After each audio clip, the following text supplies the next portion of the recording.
Marina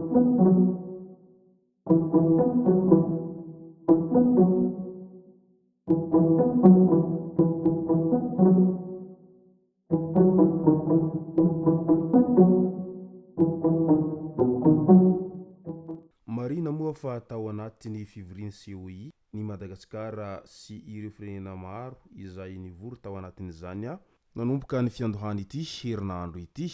Maro ireo dindinika sy resaka izay nifanaovana tao anatin'izay ary isan'izany no sady nandretsany be sy ny maro ny famerinana anireo volamena izay tratra tany Maurice. Ka ny pitsopitsony mahakasika an'izay ny fakafakaina amintsika tao anatin'ity video ity ka manasa antsika rehetra anaraka an'ity video ity hatramin'ny farany. Azadino ny milaiky ny video antsika ary tsarovatrany ny miabone amin'ny chaîne antsika mba ahafahanareo manaraka tsy tapaka ny video izay lefa nahita isan'andro. Tsy ampendrena moa isika fa avy hatrany tonga dia vavany ndao ary.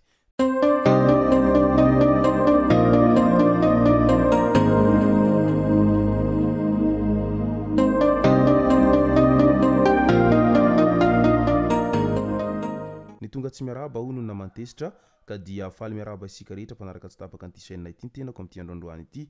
Arakin'izay efa natsipiko zay dia ny mahakasika ny raharaha fiviriny COI no tena iompanantsika atao anatin'ity video ity. Ny avaka ity fiviriny COI teny amin'sesy ivato ity.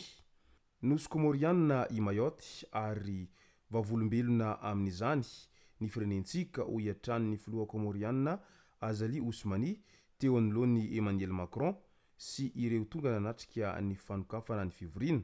Nitsondrin'ny filoha Emmanuel Macron ny mahazava-dehibe ny fampidirana any Mayotte ao amin'ny COI ho fiarovana ny harena voajanahary ilaina ny firaisany nosy rehetra tsy misy fanilikilihana. Manantena izy fa afaka mandroso amin'io lafin'io ireo firenena mpikambana ao amin'ny COI.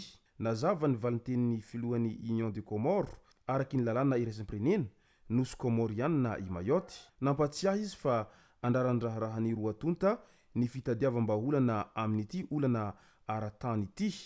Mbola tsy mazava kosa ny toerana misy any Madagasikara amin'ny fifanolanana ity. Resaka Îles Éparses indray ny fanampina ilay firenena izay ny 800 ny vahoaka ao aminy dia miaina ao anatin'ny fahantrana lalina mba homby no zava-dehibe kokoa noho ny fiverenana amin'ny adi-hevitra be mikasika ny Îles Éparses hoy ny filoha frantsay Emmanuel Macron raha nitafa tamin'ny mpanao gazety tamin'ity herinandro ity.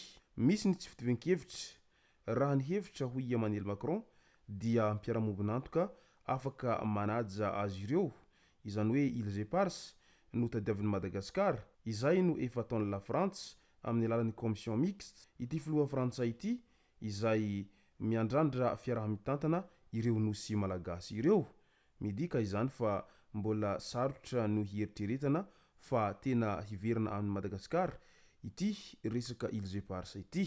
Nandritran'ny maro ihany koa ny fivanihanany Andriamatoa Andry Rajoelina atao amin'ny TV5 Monde Afrique tamin'ny ity herinandro ity hatrany. Nilaza ny mpanao gazety fa mahery ny 700 ny malagasy no miaina anaty fahantrana lalina ary indray ihany no misakafo anatin'ny iray andro. Misy foana ireo tarehimarika apetraka andohan'ny vahoaka nefa tsy mitovy ny fandrefesana ny tahan'ny fahantrana eo amin'ny sehatra iraisam-pirenena sy ny any an-toerana ho iatrany Andriamatoa Andry Rajoelina raha namaly ireo mpanao gazety ireo.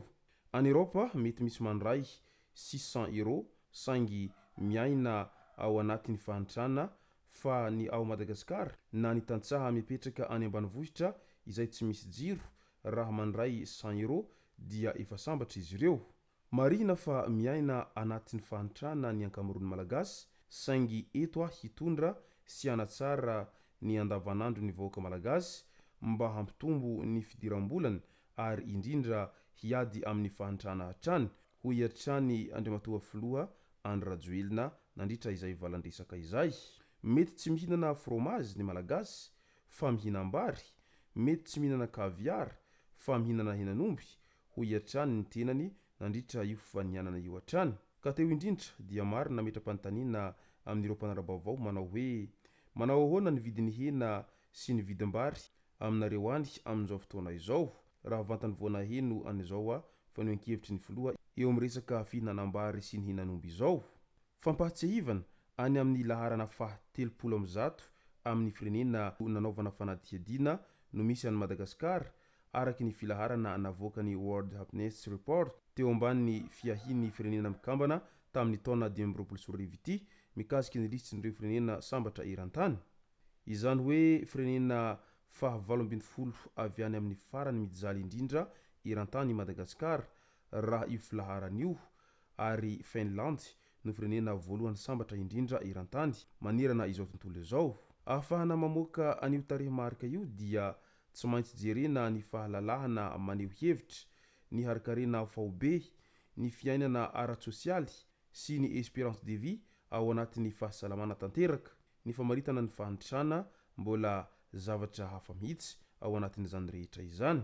Eo amin'izay resaka raharaha politika izay hatrany dia naneho ny heviny ny Andrew Rajoelina tsy azo antenaina ny hanavotra ny firenena raha ny politiky entiny mpitondra amin'izao fotoana izao izy hatrany. Vaka ny saina, inona intsony moa izany no antenaina amin'ny mpitondra ankehitriny fa dia ireny ny raha nahita ireny ny fahitan'izy ireo ny tena fiainana voaka malagasy maro an'izy sy ny famaritana ny hoe malagasy sambatra. Na tamin'ny fiam-pitonam-piasana 5 taona voalohany aza no efa tsy karitra fa tsy mahay, tsy mahafantatra ary tsy te halala izay tena laharam-pahamehana ho an'ny voaka malagasy maro an'izy ny mpitondra dia voaprofindray izany tamin'ny ity volana aprily 2020 ity fa tsy misy fiovana azo andraindraina amin'izy ireo. Tsy nisy zava-baovao na fiovana hitera-bokatsoa azo andraindraina ho an'ny fiainam-bahoaka sy ny toe-karena malagasy.